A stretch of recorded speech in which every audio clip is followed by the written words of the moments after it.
Hey, thank you so much for joining into Other Things with David Parker. And I am so excited to have David as a guest today. If you've watched previous episodes, you've heard his name come up a number of times. And so I thought, well, it's time to put a face to the name and to this amazing man. But David, thank you so much for joining us today. Thanks for having me, Kenny. Really appreciate it. I tell you, the way I know David has been a lifetime mentor to my son. And I shared when we interviewed Chris Clayton that David was the associate pastor for worship at 121 Community Church. And my son started attending there as a teenager because we were doing a ministry plant. We wanted him to be involved where he could have activities with other kids. But David opened his life to Colton and his heart and taught him a massive amount about everything from being a worship pastor to a songwriter to engineering, audio recording. So David is a man of many hats.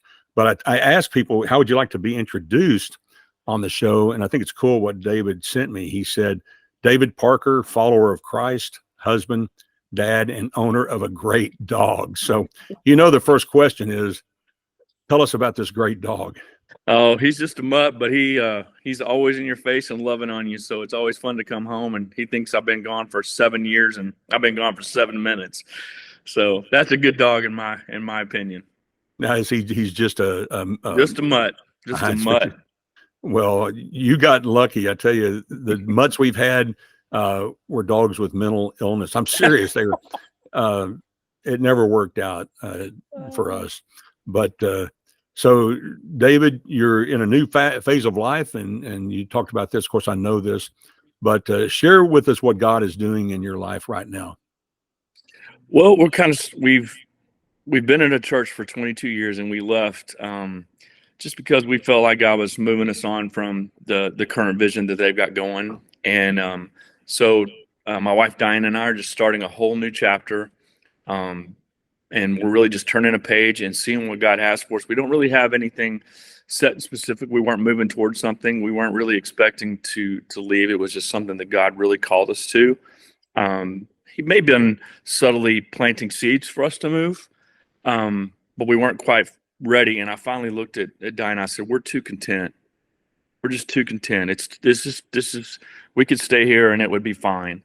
But I said, I've always lived on the edge and pushed pressing into God, and I quit doing that. I got lazy. And so we just took a giant step of faith. I'm talking into nothing except for the Lord and his hands, his provision. And it's been a rough road since we left. I could tell you the litany of stories of things that have happened, but we've turned a corner, and now I feel like the journey is it's like the plane is about to take off. And we're on the taxiway, and we're getting ready to hit the engines forward. And I can't even tell you how excited I am about what's next. Well, and I can testify because I've known David for 20 years, and my kid has been intimately involved with you, David. And so I know for you to make this advance in your life is definitely a word from the Lord. So I'm excited for you. And I tell you, you're extremely gifted and talented. That's a fact. And so I'm excited to see where God takes you. And I appreciate what you're doing because I do know this about you. And David was instrumental at the last church he served in doing amazing things with the music ministry there. And my son had the opportunity to work with David on a construction of a state-of-the-art recording studio, designed with Apple. What are they called? Apple Studios out of London. Oh no, it would be Abbey Road. Oh yeah, that's right. I'm sorry, Apple was the Beatles label, but Abbey Road was the studios where they recorded. So an amazing place, and when it was built, the best acoustics in the United States. So very prolific background in a multitude of things. But so you're in transition. Tell me a little bit about your calling. From when you were, first in the ministry. Have you always been in the past a worship pastor, worship leader, musician? I know you had Soundtown Studios, which that came up in both conversation with Will Denton and Chris Clayton. And so there may be some stories there that you want to share, but tell me just your background, because I know your mom and dad. I mean, they were there in the church, or at least I would see them there. But I really don't know how you progressed to this point. So if you could just kind of give us a little bit of a travel log of your life and some key points that have brought you to this place where you are today. Sure. When I was 18, I really sensed a call of God into music ministry. It was real specific. It was music ministry. And at the time I was attending a traditional church, which my dad was a pastor for 50 years. So I've been in church since I was right out of the womb. And but at 18, I felt that call. And at the time, being a part of a traditional church, I thought it was going to be the guy waving the 1, 2, 3, 4 up at the pulpit. But it wasn't long after that, a friend of mine and I did a talent show at another church. And because of that talent show, we ended up leading worship for a vacation Bible school. And we went in that first day at that vacation Bible school, and we absolutely fell totally flat. It was terrible. And we just sat back and revamped our thoughts and said, how do we just pull these kids in? And we just kind of went nuts the next day. And it was the most amazing just juxtaposition of the first day to the second day, how things changed. And I said, this is something special. And we just continued it on. And later on, that youth pastor that invited us to be a part of that talent show invited me to be the worship leader for the student ministry there. It's in Houston, Texas. And they had a huge student ministry. I'm talking like 600 kids. And so there was a guy there who mentored me and just helped me learn how to get in front of people, how to engage students, how to love students off the stage and on the stage. And that started a whole process of learning how to be a different kind of worship leader, what I would say is more of a contemporary worship leader. And then from that church was where another guy named Al Denson was he was kind of on the cutting edge of when worship was making that transition from all hymns to choruses. And then now we're getting into choruses and new worship songs. And I was able to be under his ministry for a little while and learned from him and toured with him in 1994 on the tour he was on. And then through that began to do a whole lot of other things, in addition to the fact that I was going to Texas A&M at the time, and I was leading worship at what was then called the Baptist Student Union, which is now, I think, the Baptist Student Ministry. And every Wednesday we would do these big lunches where churches would come in and bring food in for the students, and we'd all eat because, we were all poor, so we all needed to eat. But what was neat was these churches were just little churches right around the College Station, Bryan area. And I would lead worship for a lot of those Wednesdays. And then they would invite me to come out and do these weekends with their students. And I used to get I had a Nissan 240 SX. Now, if you know what that is, it's a 2-door car. It's a little car. I used to pack a PA, a guitar, a keyboard. I mean, the only thing that could fit in there was me and all my junk. And I would drive to these little places, pull up in that 240, and I'd pull all that stuff out and set it up, and we would have just these incredible weekends. And God just continued to grow that and grow that and grow that, and ended up going all over the country leading worship for student ministries, for student events, for Hot Hearts, Texas, and all over. Just really got the benefit of that part. And also got involved with student life camps, which at that time, they were just kicking off, and they were the cutting edge camp going on for students. There was nothing else that even came close to what they were doing. And led worship for a lot of those, which led to other things. And it just kept going and going and going. And I was just privileged to be a part of a lot of those kind of student events. But eventually, well, let me say this. Also in 1994, I started my own recording studio because I'd done a record up in Nashville with a guy named Brian Green, which sadly passed during COVID. But just a phenomenal, I think he's recently was a music director for Stephen Curtis Chapman, but just a phenomenal piano player, producer, and he really took me under his wing. And he's kind of like, he's like, why am I working with this kid? He's not really doesn't know what he's green, didn't know what he's doing, but he did. And he took care of me. And I realized that's where I kind of got my idea of, hey, I can do this recording thing. I mean, I like how this works. I understand it. And so I started doing a little bit of my own recording during that time. with the old ADAT machines. If anybody knows who those are, those of you who are young have no idea what I'm talking about. But anyway, we used to record on Super VHS tapes, which you probably don't even know what that is. But anyway, that's what we did. And slowly over time, I just began to realize, number one, I did not want to be what at the time what would be called a Christian artist. I realized that was not for me. I learned that through Student Life Camp because they allowed me to be the feature artist while some other person led the worship. And I really felt more like I wanted to be in the worship seat, not the concert artist seat. And that's just me. It's not that it's a bad thing.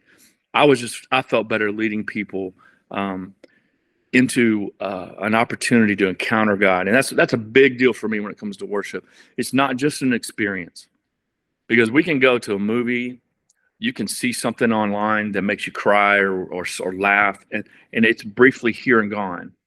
But an encounter with God, it absolutely changes your course from where you're going. And that's what we've just recently done, is we've had an encounter with God that said, you're going to change your course, and I'm going to take you on a different direction than only I can lead you in, and you have to trust me to do it.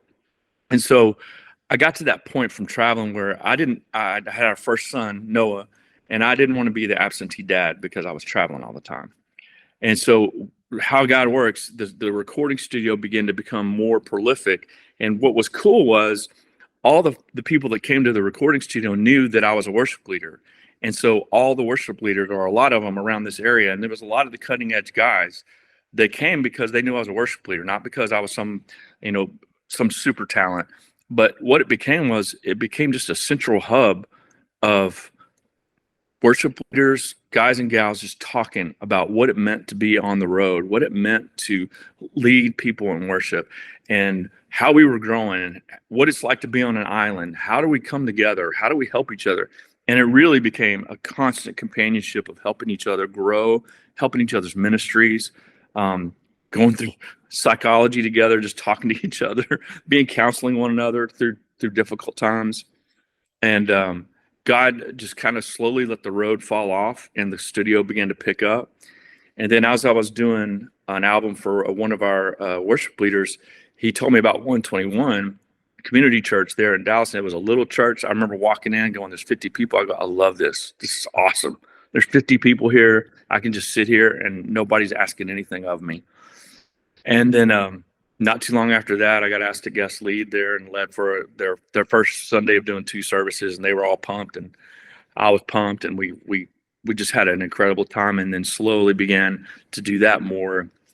And then finally, the studio, being in Dallas-Fort Worth, the market's just not the same. And it was right when, like, I had invested in a ton of money into studio gear, like you would have probably more up in Nashville. But that's when all the new computer stuff was starting to come out. So all these kids were starting to do stuff in their dorm rooms and stuff like that. And they were doing great music. And, it's not the same, but it was still good enough. And so I realized, okay, it's time to quit working 18 hours and not making any money, and just close that down, and then begin to lead worship at 121, and then led there for 22 years. And then had the privilege to design and build the church and the studio. I didn't design the studio. That was Kevin Hughes, who is a phenomenal studio designer, just built an amazing room. And so I was able to use the talents that I'd learned from doing Soundtown for, 15 plus years, to be able to record for the church. And that's where Colton and I, both in production, live production, and in recording production, just had a ball together. I just felt like he was my creative partner. There's so many moments that I'll never forget with him. But leading at 121 until we could reach this point now where we left, and now we're off to the next chapter. Well, I tell you, I can still remember the first day in the new worship center, and David had just gone all out. Like I said, the acoustics were amazing. They had these big bass traps under the stairs, the risers.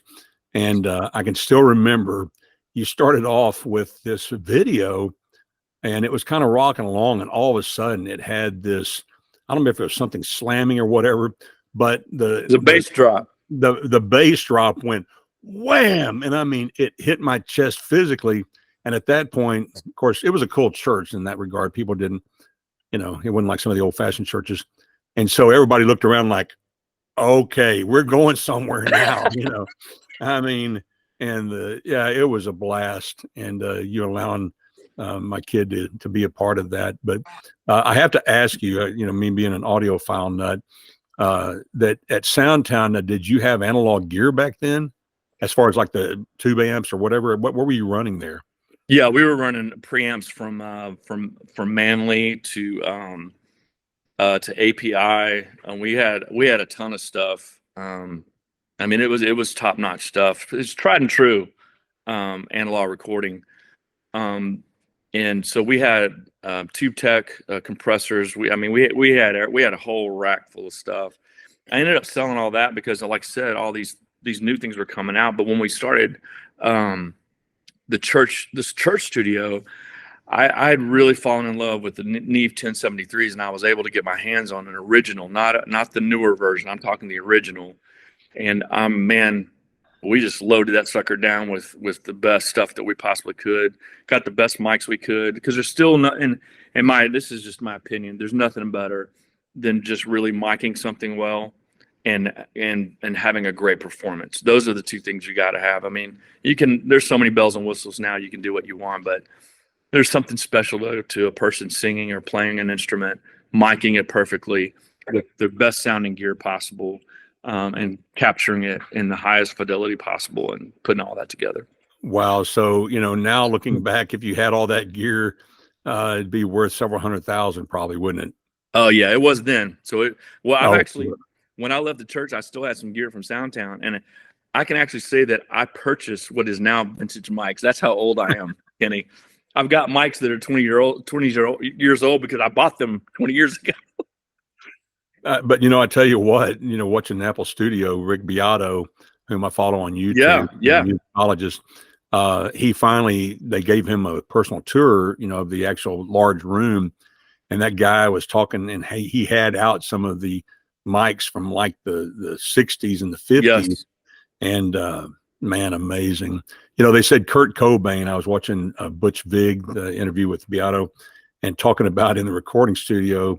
I don't know what level of mic it was, but I think he blew out 3 mics, destroyed them because he sang so loud. So amazing. But I had a girl, one of the girl worship leaders who was just phenomenal, Jamie Smith. She almost blew out one of my capsules with her voice. She was so strong. She was amazing. Well, you mentioned something there, David, and I've talked to Colton about this. But if I understand you correctly, you're saying that Soundtown became kind of a central hub, kind of an enclave. Is that what I'm understanding? Right. Definitely for the Texas worship leaders. And at that time, there were a lot of Texas worship leaders leading all across the country. And so it was the place where we all gathered. That's one of the reasons when Diana and I got married, we moved to Dallas-Fort Worth, because it was central to the country. So we could go East Coast, West Coast, and it wasn't a big deal. But what it really became, because a lot of the guys and gals were coming from basically the Dallas-Fort Worth area or close by, and they would come by the studio and either record one song or record an album, all kinds of different things. Or we would do a mix for somebody or that kind of thing. So, yeah.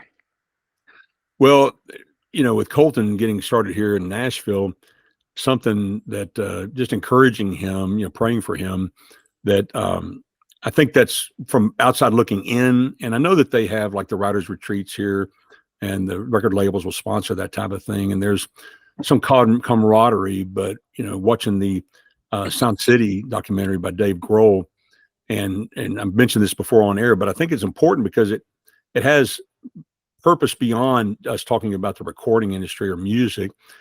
But what Sound City was at its heyday was what you're talking about. A communication central, a central hub for artists. Mm-hmm. And so this synergy that existed was powerful.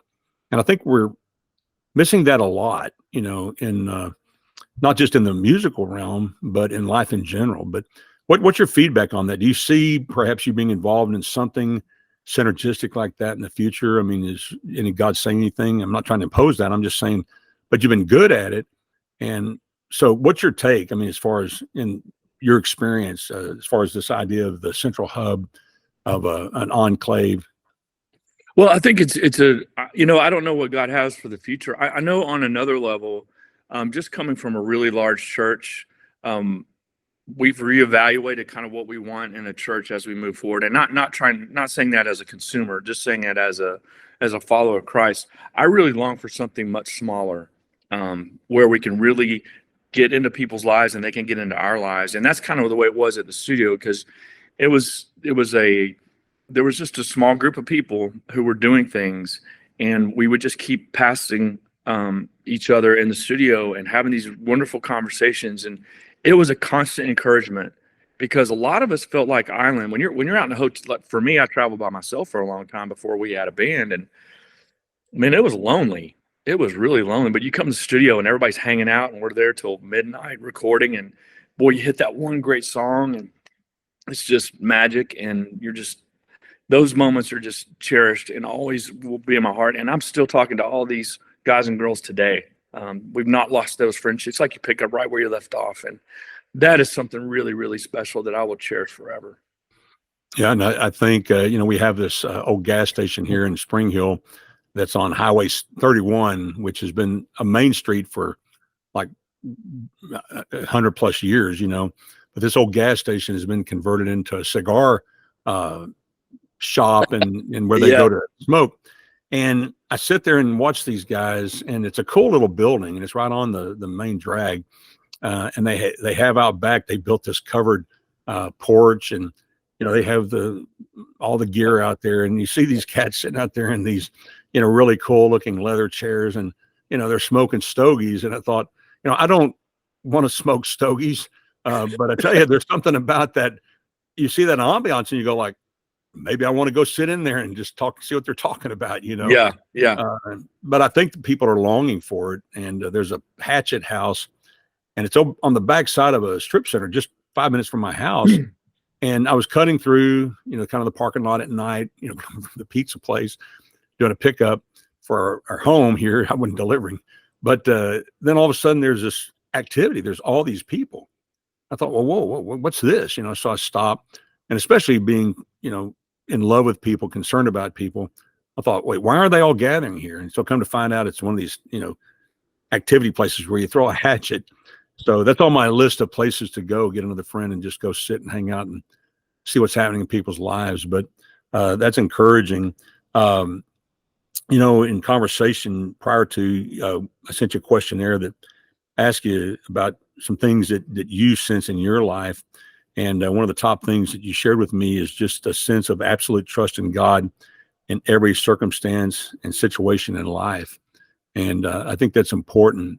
In this time of transition, you mentioned if you feel led to share some things about, you said it's been a little bit rocky. If there's anything you think you want to share about that, I think to help people understand how to transition, when we go into these major transitions in life. Yeah, I really do think it's a consistent daily pressing into the Lord, even when the worst things happen. I mean, literally, I kid you not, since we left 121, we've had 1, 2, 3, I think 3 people pass in our family. And we wouldn't have been able, actually 4, I'm sorry, 4, Dinah just corrected me. All this happened in the span of 6 months. And we've just been able to spend time with family like we weren't able to before, because to be honest, ministry will eat you alive if you let it. It just will, because someone always needs something. And when you're on staff at a church, you're kind of supposed to be the people that are there, but sometimes you just got to learn to say no and let somebody else carry that burden for a while. And we weren't doing that very well. And we've spent more time with our boys, with my son's wife, with our family, and it's just been a rallying around of that. I even got my truck stolen during this time. Unbelievable. But what happened was, and we were depending on our truck to move. And so what was crazy was that truck being stolen turned into this whole rethinking of life, going, well, what if we do this? What if we do this? And that's how we're ending up we're going to live in a fifth wheel. And I got a new truck that was better than my old truck. And that's just precedent. I mean, it would not have happened if that truck got stolen. I was mad. And then I'm like, And then God does all this stuff, and you're like, I don't know how this happens other than God himself, because there's no way I would have seen it. Oh man, I tell you, I'm envious of you. And well, I mean, no, not about the tragedies that have happened, and it's pressure. And a dear friend of mine, I've been friends with since I was a teenager. Here just in the past couple of years, or actually probably the last year, had the same situation happen, and a very difficult time. I mean, even for those of us who believe in Jesus Christ and believe that if you know him, you're going to spend eternity in heaven. It still doesn't make the passing of loved ones any easier. No. And I tell you, I'll be praying for you. And when my father passed, I'm such a pragmatist, believe the Bible. I thought I was going to be okay with it. And 6 months later, it was during Christmas time, and we had this huge event for children. We had hundreds of kids at our big meeting center there at the church. And I was on staff at a mission staff, but head of all the community ministry.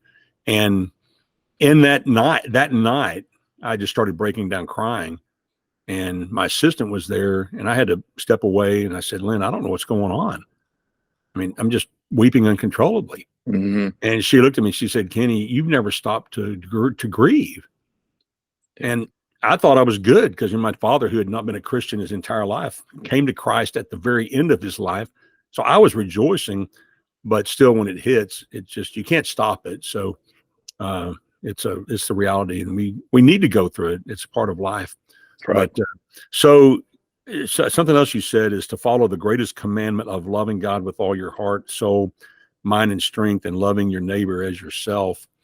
And how does that play out in your personal life, in your daily living? What are you seeing God doing with that? One of the things we've done, there's a small town next to where we live called Roanoke, Texas, and it's known as the unique dining capital of the world, because there are some unique restaurants there. But there are basically 3 restaurants that we've been frequenting on purpose, and we've gotten to know the entire staff of all 3 restaurants, and we know the waiters and waitresses by name, and that's on purpose as well.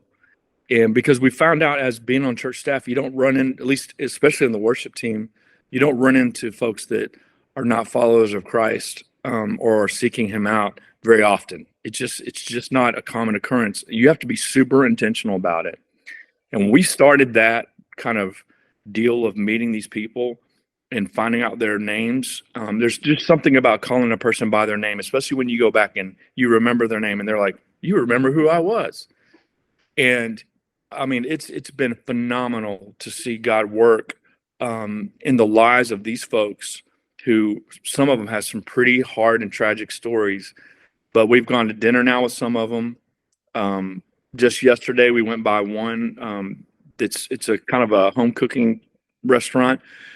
We set them up with a graphic designer and a sign painter, and she was painting their new graphics on the side of their building. And that's how involved that we've gotten in these folks' lives. And we talked to the manager of one of the restaurants and said, hey, if we did a house church, would you come? She goes, I would absolutely come to a house church with you guys. So I'm just telling you, you got to go out there, and that's how we're doing it, because it's one way we know how. It's people we've never met before. But we've walked through one of the guys, his wife passed away, and we went and helped him do the funeral. A couple lost their unborn baby, and we walked through that with them. I mean, it doesn't take long for God to begin to use you when you're willing to be a tool used by him to love people into the kingdom. And I'm getting chill when I'm just thinking about it right now. I feel like I'm in it, man. I feel like I'm rubbing shoulders with the way Jesus did it, because he was with everybody and he loved them. And this is exciting. This is an exciting time for me. Hey, that's cool. I tell you, because people are open, and I've had conversations with people that have been in the ministry for a long time, and they'll ask me like, well, like, where are you seeing this? But it's just like what you're saying, to where you open your mouth, you show love and concern. I tell you, I had a friend come in to visit me when I was still living in Texas, and we met at the church I had ministered in Greenwood, Arkansas. And I was so excited to see him. I was really drilling down because I didn't, I don't get to see him in person very often. This was before Google Meets. And we're at a restaurant and we're talking. And finally he said, Kenny, he said, you haven't even paid attention to the waiter. I said, what? He said, you're acting like he doesn't exist. And I said, well, I'm just, excited to see you. And he goes, well, no. He said, you need to give him some face time. He said, he's got a hard job. And that always stuck with me because I was so focused in on being with this person that I don't get to see very often, but he's sitting there evaluating me and, and it's calling me out, that I wasn't being, connected. And so that's awesome. It's everywhere you turn. And I tell you, before we left Texas, there was, we were at the Cotton Patch in Grapevine, downtown Grapevine. Yep. And I had run into a kid that we reached for the Lord when he was in 9th grade. And it was how many years later? 14 years later. Anyway, that the server was his ex-wife, but I had seen her at the VBS, the summer children's program we had at the apartment community where she lived. But I recognized her.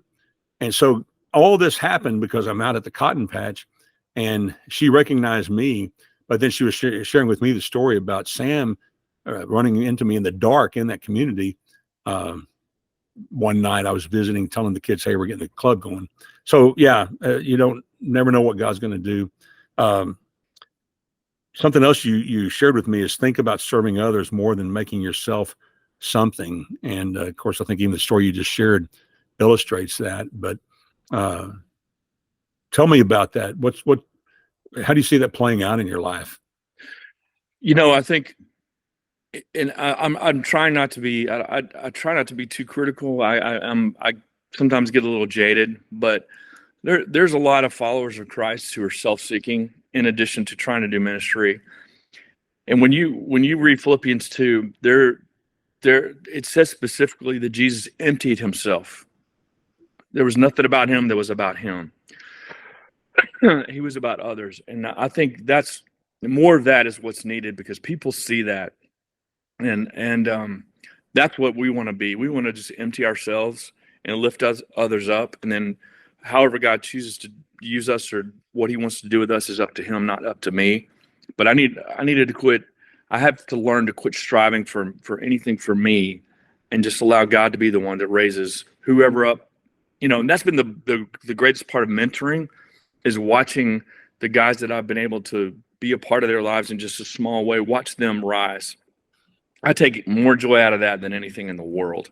And so that having that perspective is helping me, and I'm working on it every day. But I also want to see it out of I want to see it out of leaders in churches too.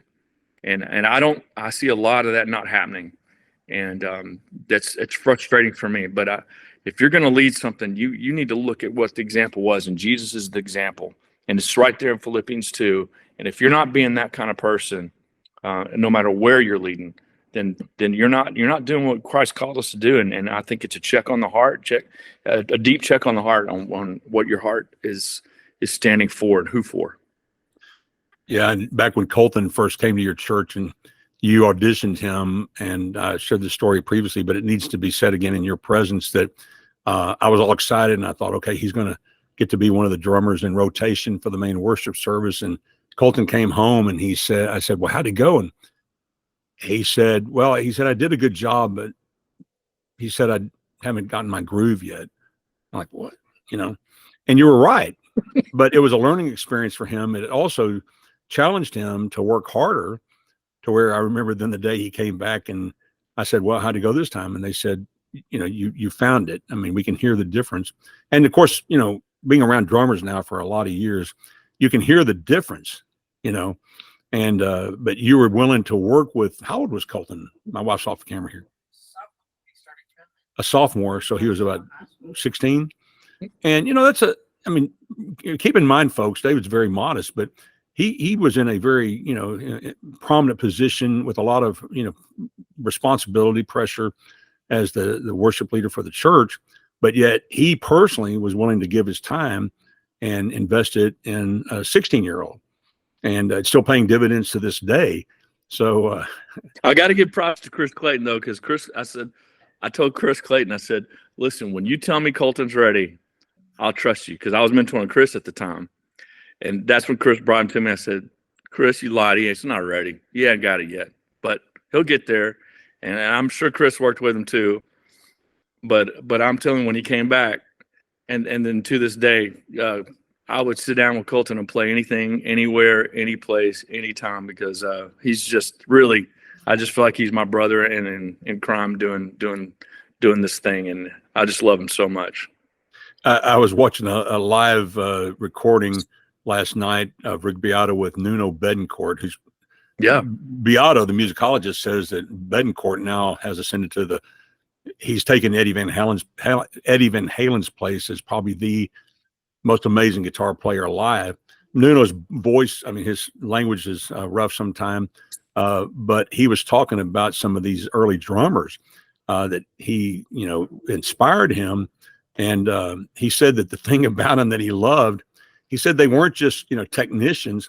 He said it's like watching them dance. And he was talking about the way that they, their arms moved and stuff. He said that, as a lead vocalist and lead guitar player, he said to be with those kind of cats, that it just inspires you, because they're doing more than just, keeping time. I mean, they're like, it's like pouring out of their, their entire bodies. So, but the reason why I say that is because when Colton drummed for you, I mean, he was up there just like, Garth Algar, like he's just happy as can be. So fond memories. Yes, absolutely. And I would say that's true of I will leave out different people, but there's something different when I watch Prince play guitar, when I watch John Mayer play guitar, Stevie Ray Vaughan. There's something different. Other people can play the licks, but there's something different that comes out of that guitar than comes out of other people. And it's like you said, it's something that's it's just transcendent above just playing technically what you're supposed to play. Well, and you being an amazing musician in a lot of categories, what do you think? Because you have that, and amazing songwriter, and we get up and we go into one of the worship songs you've written. There's this energy, and some of the people you mentioned, I don't know necessarily where they walk with God or not, but it's something real. It's palatable. What do you have any insight? I mean, how does that giftedness? I watched somebody, I can't remember who it was, but they said if you love it, if it moves you as a person, the person playing the music, if it moves you, it's definitely going to move someone else. And so that's what I've really tried to do. I want to write music that comes from my heart, number one, especially worship music that I'm able to pour my heart out to the Lord. And then hopefully that gives voice to someone else to be able to maybe say something they wouldn't have thought to say a certain way. And now they've got a voice and a vocabulary to say that with. And that's what I always say when we're writing worship songs, we're just increasing the vocabulary of people to be able to communicate and commune with God through song. And in turn, he transforms our heart as those words come out of our mouths. He does things that are larger than we can ask for or imagine. And that's really what my heart is as a worship leader, to allow that opportunity to happen, that encounter. Now, where you are presently in life, would you say, or in songwriting, does it continue to just come out of you? In other words, if something happens, you're going, wait, I got to write that down. Are you still pursuing songwriting? How does that blend into your personality, into yourself at this point? Because you've been prolific, but you know what I mean? Are you one of those guys that carries a pad and it's like, oh wait, write that down? No, I have to be a little more intentional sometimes. Sometimes things come, but I really have to be intentional, because really one of my probably the top thing I love to do right now is scoring. And the reason I like that is because I've always loved music more than lyrics. I know that sounds kind of crazy, but I could sit and just listen to music. But scoring is a way to do what I just said with words, to do it with music, to where you feel what I'm hoping you'll feel. And just in the last few years, I've done a lot of it. And I really love that emotion of maybe a melodic line, of a certain build in a song, or a finish, or the way you arrange the brass and the way it plays off a string thing or a woodwind thing, and you put those things together, and then you also adding video to it in a way, whether it's for a movie, or whether it's for a short film, or whether it's just something you're doing as an entry to a service. That those two things combined, that's another kind of magic that I really, really enjoy. Now, when you say that, someone that comes to mind that individually he is a really different person, but Danny Elfman. Yep. Mm-hmm. And it's just shocking because, he was the lead frontman for not a punk band, but anyway, Oingo Boingo, which was very, avant-garde and kind of silly. But then he's just this amazing film scorer. And I've watched some of the videos of him showing how he does it. And, of course, he's amazing and did a lot of stuff for Tim Burton. But so do you follow him at all, or are you aware of him? Yeah, I mean, I follow all those guys. And John Williams, obviously, coming from my era, been in the early 80s, in the 80s, or 70s and 80s.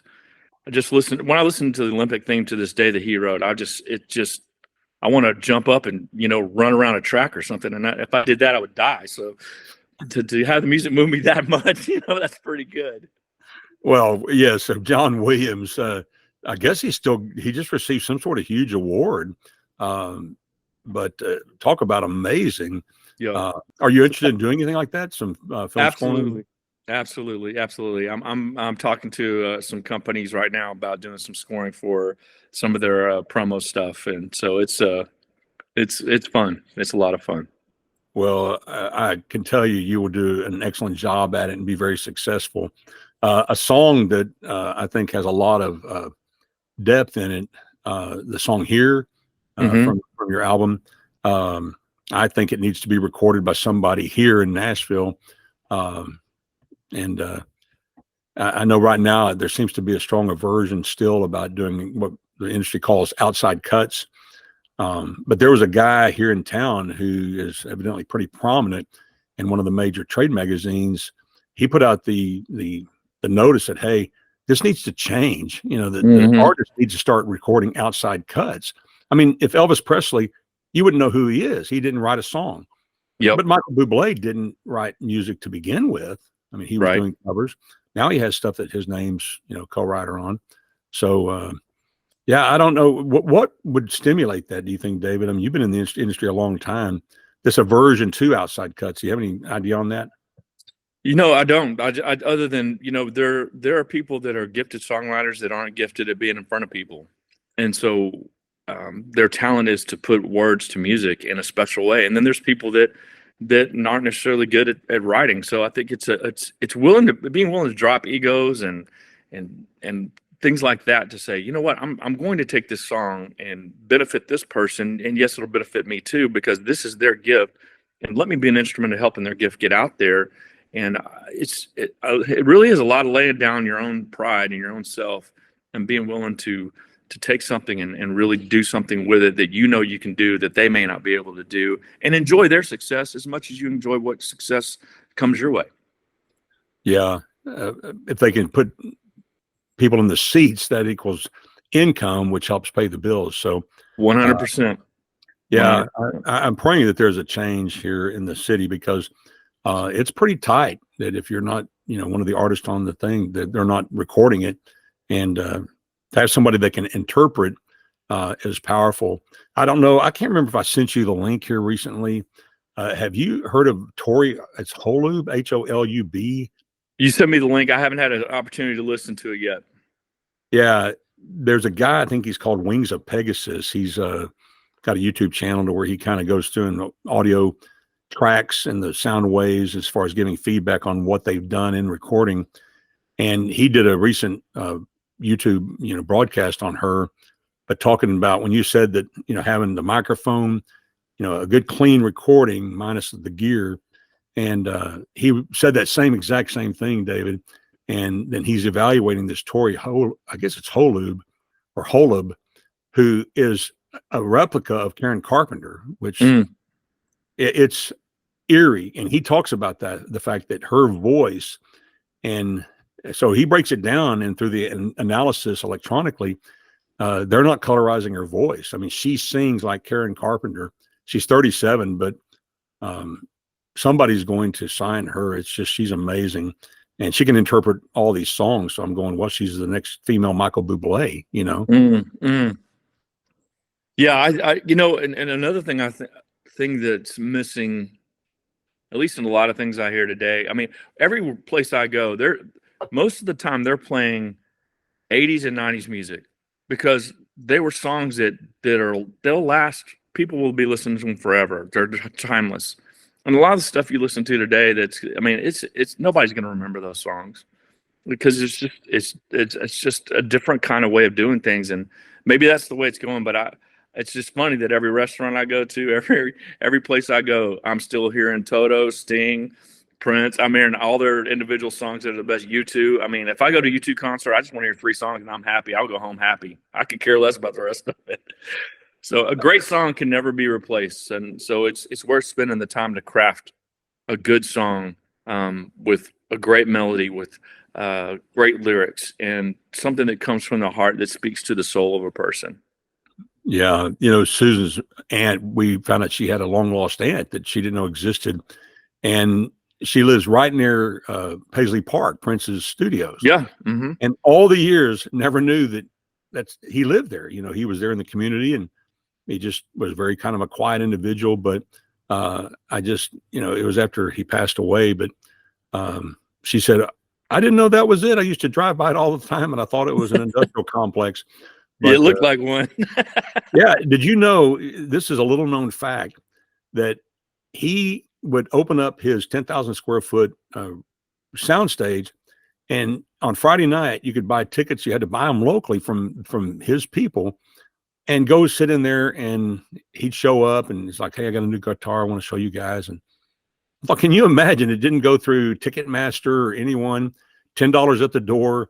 Totally unlike what I pictured this cat to be. I actually did know that, because I really enjoy some of his music, and he was that kind of guy, because he really loved music. I mean, that was his outlet to some of the things he had when he was growing up, that got him out of the funk that he was in. And I think he just loved sharing what he had been gifted with others. And that was one way you could do it, was Friday night, y'all come out. And I've actually watched some videos of that, of them just jamming. And it's so much fun to watch. It's exciting. You know, some guys that were showing up to do some recording with him, they were sitting there waiting, and there was this kid over there, you know, messing around, playing all the instruments. And so they said, well, when's Prince going to get here? They didn't know who he was at the time. And they said, well, it's that guy over here. Like, you know, because he could play everything. And it's like, yeah. Oh, okay. I tell you, yeah, I think he and I and Michael Jackson, we were all the same age. He would be, you know, different days, but I tell you, it's been awesome to sit down and talk to you, and to tell you how much I appreciate you publicly. And we're excited to see what God is going to do in these next steps in your life. I know it's going to be impacting people individually. It's who you are. I think you're going to still continue. I'm just not prophesying into your life, but you're an amazing songmeister and mentor. And I tell you, man, if we could take that Soundtown funk and transport it into the culture, that would be huge, to have places to where people, enclaves, to people to gather. People want to hang out and be appreciated. You know, yep, absolutely. Absolutely. You know, and the cheers factor, which I don't advocate going to bars, but the whole point of that show was that those people had a family there that obviously they didn't have at home, or they would have been at home. But people are starving for the attention, starving to go someplace to where everybody knows your name. And boy, if we could figure out, and you know, something that you shared that may be one of those ways is you asking the question of that person in the business, you know, if I started, or if we were part of a house church, would you be interested in coming? Yep, absolutely. I think people are just to sum up what you're saying. People are starving for community, real community, and they just want somebody to love them, accept them, and also I think in some ways they may not know if they want to be held accountable. It has to be a loving accountability, and that's important. And that's what we're striving for, is just to find a community that we can love on and lead to the one that we know can hold them and bring them to the place that they never thought they could be. Well, I tell you, that's a good word to wrap up on. So let this be an encouragement to all of us. We're all concerned about the condition of our planet, but it really starts with us as individuals and being salt and light. That's right. Christians, and of opening our lives to others to foster a community that people, literally some are dying for. And so with that, okay, before we finish up, we have to talk about this. Sorry. I mean, this is okay. This is, we roll this way. But my wife held up the sign and said, ask him about NYPD Deli, because Chris Clayton's talked about it. Will Denton's talked about it, but you in invoking this in the people's lives have put down my Dr. Bell, my key theological professor, used to call it I don't know where he got the term from. I think he made it up. It called a boodak, that something sticks in your head that you can't get out. So before we go, and you'll have the last word. So tell me about NYPD Deli in Euless, Texas. Okay, so Soundtown was there was a church that had some space right across the street from where this deli was, that allowed us to have some space to do Soundtown Studios at the time, because they just weren't using it, and it was already kind of designed out like a studio in a way. We just did some improvements on it, but this was my way of hooking all these turkeys into doing stuff for me. I take them over to NYPD. It's this deli, and it is a complete dive, but they have this one sandwich. It's called the Sopranos Hero Sandwich. And there's not one guitar player that ever came through my studio, one bass player that ever came through our studio, keyboard player, drummer, singer, anybody that doesn't love that sandwich. So all I had to do was take them over there. They come back anytime I asked them, as long as I promised to take them to NYPD to get the Soprano Hero Italian sandwich. The Soprano. Well, now I'm going there. Okay. So I think it's still open, David. So it's still open. We go every now and again to grab one. And they're still doing the Soprano. Oh yeah, absolutely. Okay, so my wife's going home to her father's 95th birthday coming up at the end of March. So she's going to go to NYPD. I know where it is. It's on there many times, but never went in. Been by there many times. There's a guitar player, Stephen Lewicki, who lives in Nashville. He would come, and the first thing he would ask me, when are we going to lunch? I mean, it'd be like 9:30 in the morning. When are we going to lunch? I'm like, you got to hold on, brother. You don't get your sandwich until I hear the licks, and then we can go. Well, so we may have a little bit of an inside scoop on how we see that community to develop, have really good sandwiches. Yeah, you gotta have the food. You gotta bring it. Well, I tell you, thank you so much for joining in with us today. Thank you so much, David, for being with us. And with that, we bid you peace.